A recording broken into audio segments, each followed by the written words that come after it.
Is this going to be a good decision right now? Do I need to constantly be pushing, or is there a power in trusting in the process and letting this unfold?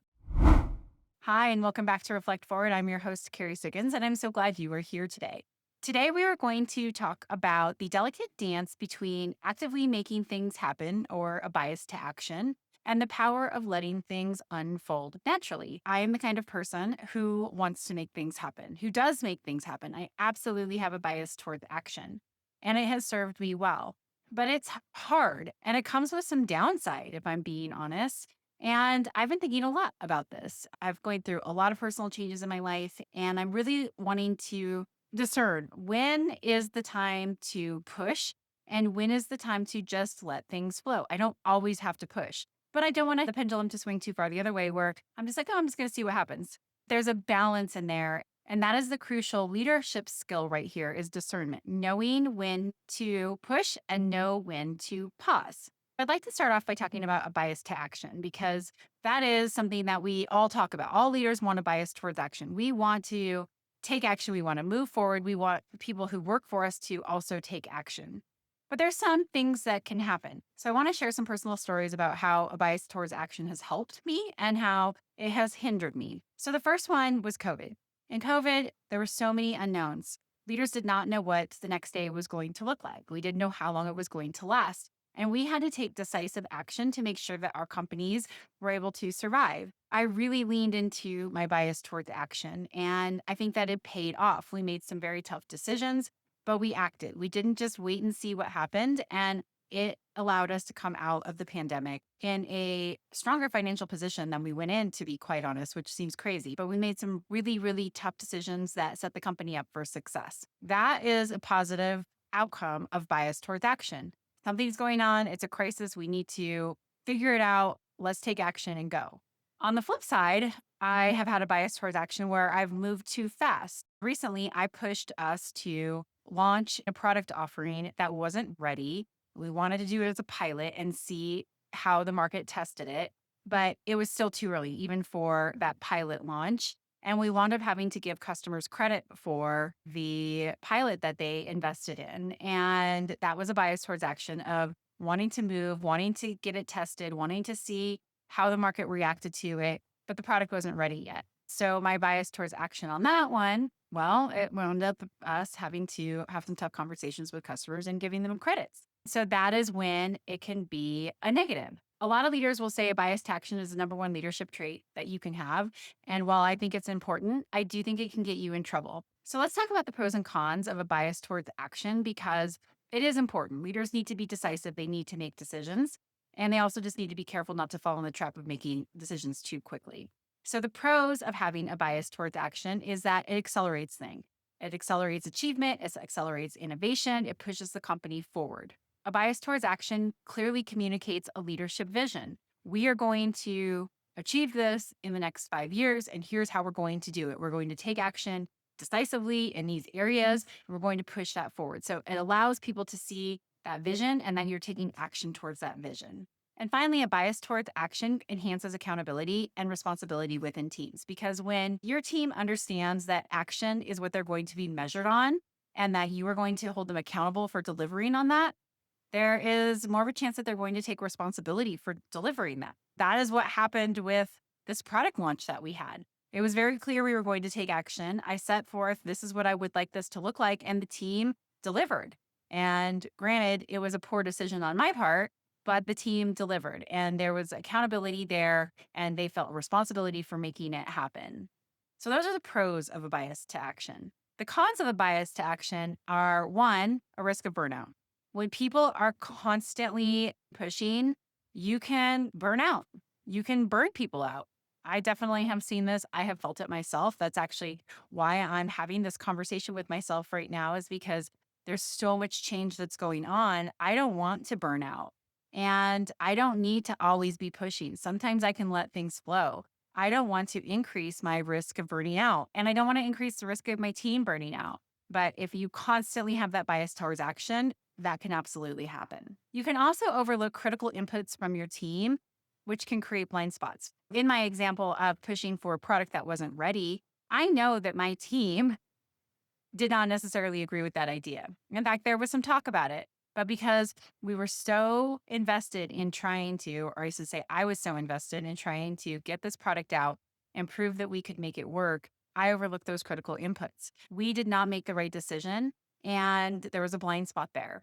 And because we were moving quickly, it probably didn't feel safe for the team to speak up and say, I don't think that we should do this. And when they did, the answer was, well, we're moving forward because we need to prove this out into the marketplace. I know that the people who were saying, I don't think this is quite ready, they didn't feel good about the decision. And so this was a really good lesson learned. The second con of a bias to action is that it can overlook critical inputs from a team, and that can create blind spots. When you're moving really quickly, teams might not feel like they have the opportunity to give input.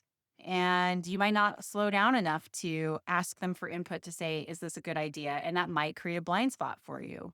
And that leads to the third con, which is what happened in my case of launching a product too early, is that I ignored signals indicating that the decision was premature and that a change in our strategy was necessary. You can do that too. If you're moving so fast and you ignore those signals that say, hey, this decision might not be a good one, it might be premature, or you might need to change direction, you miss that signal. And that can lead to frustration, mistakes, burnout. So, those are the cons of bias to action. That's why this is such an important conversation. It's so important to be able to discern when you should push and when you should pause.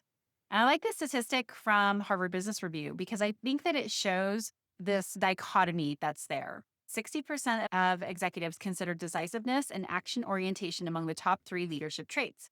However, excessive decisiveness without reflection can lead to poor long term outcomes. That's why this balance really matters. You need to be able to take action, you need to be decisive, have that action orientation. But if it is excessive, if you are always leaning into bias towards action without pausing, you can make poor decisions. And that reduces your credibility over time. So now let's jump into the power of letting things flow. And this is where I am, especially in my personal life, like letting things flow. How do I let things flow more often rather than trying to always orchestrate an outcome? And life is so much better when you just, I don't know, surrender and not get so attached to trying to achieve something. And that's why I wanted to share this because it's an interesting journey when you are such a high achiever and you're constantly trying to strive and achieve and do more, to just say, I don't have to actually do more. I'm just going to see what happens. And it's interesting when that translates into the business. And I've learned the power of letting things flow with assimilating people into our culture. So at Stone Age, we have the own it mindset. We have a very unique culture, one of feedback, where vulnerability and transparency and teamwork and collaboration, messy collaboration is really required. And not everybody is used to that. Not everybody's used to coming in and getting feedback from their peers and from their manager, nor do they come from an environment where it's expected that they give it or where we really lean into connecting with each other and transparency and accountability and owning it and responsibility for understanding all these things that make our culture really unique. And we have to teach people how to think and act like an owner and how to assimilate into our culture. And if we are always saying this person needs to be exhibiting the own it mindset within the first 30 days that they're here, it can be really tough because sometimes people need time to assimilate. They need time to get their bearings in the culture, learn it, and then start to self reflect and say, okay, here's where I need to change. And I've seen this happen over and over again. And I've definitely leaned into, oh, this person isn't going to work too quickly because we haven't given them enough time to assimilate because of that bias to action. And I've learned as I've matured as a leader, and especially as I understand more and more how unique our culture is, you have to let it flow. You have to give people time to assimilate. You can't just always have a bias towards action. Sometimes you have to let people figure it out. And when they do, it is magic. And that has been such a great leadership lesson for me. Now, again, there's the cons of that. Like you could let it flow too long and let a person stay who shouldn't because you're just letting it flow and seeing what happens, right? At some point, there has to be an action that's taken. But if you act too quickly, you could potentially lose some really amazing people in your culture and in your company because you don't give them the time to assimilate. So I hope that example resonates with you that sometimes you just need to let it work itself out. So that leads me into the pros and cons of letting things flow. Letting things flow allows space for creativity, innovation, and unexpected opportunities. If you are constantly trying to move things forward and you don't give people time to think, time to create, then you could be missing out on really innovative ideas, whether that's in your product or services or in your processes. And those opportunities can pass you by. So, the pause, there's power in that pause. There's power in just saying, no, we're not going to take action on this. Let's just see what happens. What kind of ideas come up as we're in the discomfort of this situation, letting it flow a little bit? You might be surprised what will come from it when you don't take action. The second pro of letting things flow is that it reduces stress. When there's a constant pressure to act, it can make people, like we said, burn out. And that can cause poor decision making. It can cause people to want to leave. So you have to balance that. On the counter side, if you're not taking action, some people might be frustrated because they think, hey, we need to be doing something here. But sometimes it's fine to say, we don't need to make a decision with this right now. We don't need to stress about this right now. This is not going to matter in a month. So let's not take action and let's just let it play out. And that can reduce stress if people feel like I don't have to feel the pressure to make a decision or make something happen. I can just let this flow a little bit and potentially we'll have better insight in a month or so and be able to make a better decision. And then, third, the pro of letting things flow is that it encourages empowerment and autonomy among team members. As a leader, when you are trying to push, push, push, people might just go along with you because you're pushing. Like my example of putting out a product too soon before it was ready. My team didn't feel like they had a choice. They knew that I wanted to get it to market and see what happened. And so they executed and they delivered. But it didn't necessarily empower them and it didn't necessarily make them feel like they had autonomy. So that's why this was such a good lesson to me. Hey, when people are speaking up and saying, maybe this isn't a good idea, you should listen. You should pause and let things flow because we all want our teams to feel empowered. And they do feel empowered when they have autonomy to create, to innovate, to pause a little bit, or to not feel pressure to make a decision quickly that they don't agree with, or to make a decision quickly that might be a poor decision because something just isn't ready. So now let's jump into the cons of letting things flow. So the first one is risk of inertia or missing critical opportunities. So if you're just like, I'm just going to let it flow, all of a sudden you could just get into the flow and then you could not make a decision and then you could miss an opportunity if you would have taken action.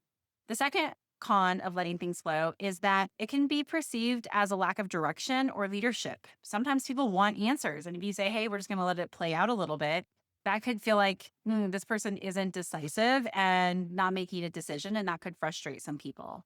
And then finally, it can frustrate people who want to act quickly. For those people who, like me, have a bias towards action, and then they hear, we're just going to let this play out, that can be really frustrating. It doesn't mean that you should act just because people are going to feel frustrated if you don't.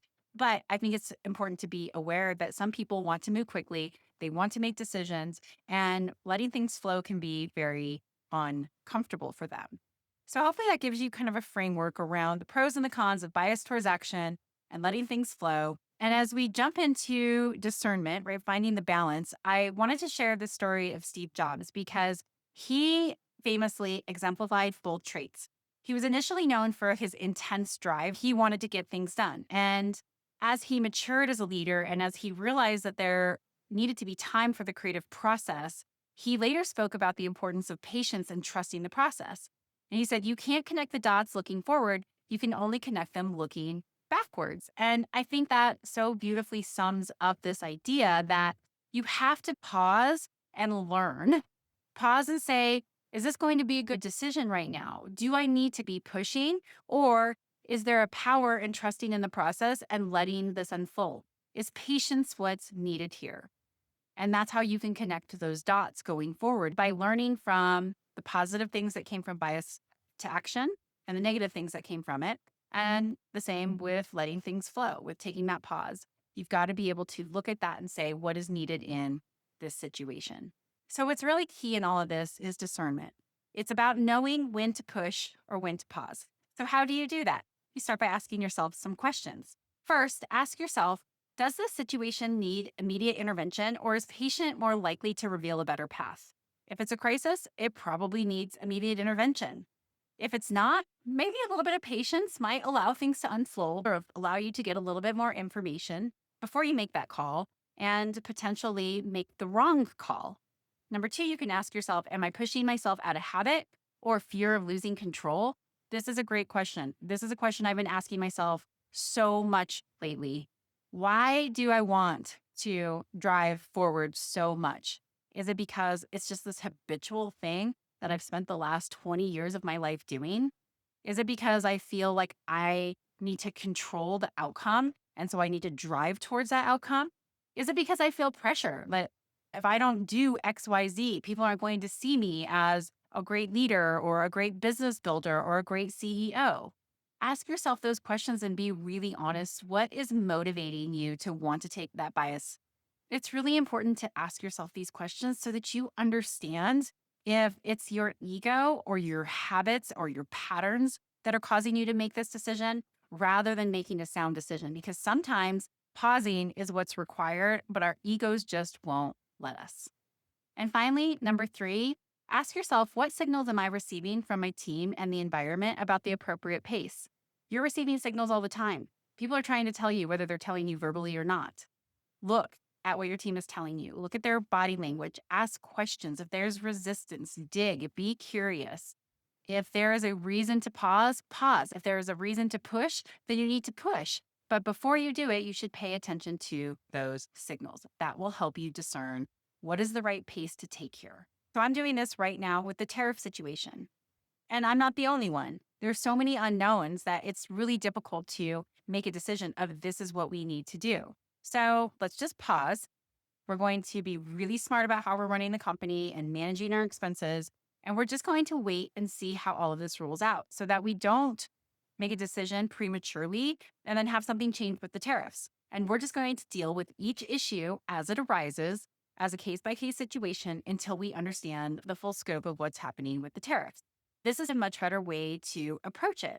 My natural instinct was we need to be ready to go. We need to be able to respond immediately to price increases and be communicating exactly how this is going to work to our customers.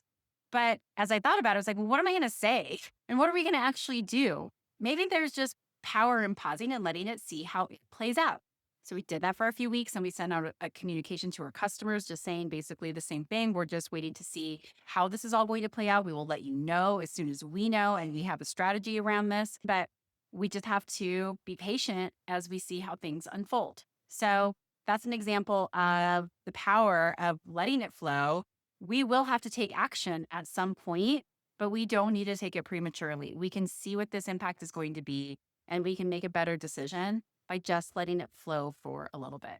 So hopefully that helped you have some context around this idea of bias towards action and letting it flow, when to push and when to pause, because discernment is the key. And you can't have that discernment if you don't practice self-inquiry, if you don't get curious with your team, if you don't dig into what's really the best decision here. And often we leaders who have a strong bias towards action can make premature decisions and act too quickly. But you have to be careful to not let the pendulum slide too far the other way and let things flow for too long and miss those opportunities. Don't fix an issue or don't address something in the marketplace because you're letting it play out for too long. So to summarize all of that, effective leaders master the dance between doing and allowing, and that is key. So the takeaways from today's podcast. Number one, recognize your default tendencies and their strengths and weaknesses. Right? Do you have that bias towards action or do you let things flow? When is it a good thing? When is it a bad thing? When it leads to a positive outcome and when it leads to a negative outcome. Number two, use reflective questions to determine the best approach in any given situation. Ask yourself those questions. What is needed right now? Should I push? Should I pause? What is my team trying to tell me? Would we benefit from a little bit more information? Or would we benefit from acting right now? Ask yourself those questions. And finally, number three, cultivate patience and trust. Patience and trust is such an essential skill and it is so underrated. Sometimes you just need to be patient. You need to be cool, calm, and collected and say, I'm going to let things flow. And sometimes you have to take action and that's what's needed. And having that discernment is really the most powerful thing. So I encourage you today to reflect on your leadership style. Notice when you're inclined to act and notice when you should pause. And then practice that discernment intentionally. With that, I'm going to leave you for your day. Thank you so much for tuning in. If you think that someone could benefit from this podcast episode, please feel free to share it with them. And of course, if you like this podcast, subscribe to it on YouTube or your favorite podcast platform, rate it, write a review, send me a comment. I really appreciate it. And if you like this type of content, please be sure to check out my book, The Ownership Mindset. You can find it on Amazon or Barnes and Noble or at your local bookstore. Just have them order it. You can do a deeper dive on this exploration of personal development and how to be this kind of leader. All right, we will leave you for your day. I hope you have a fantastic one, and we'll see you next week.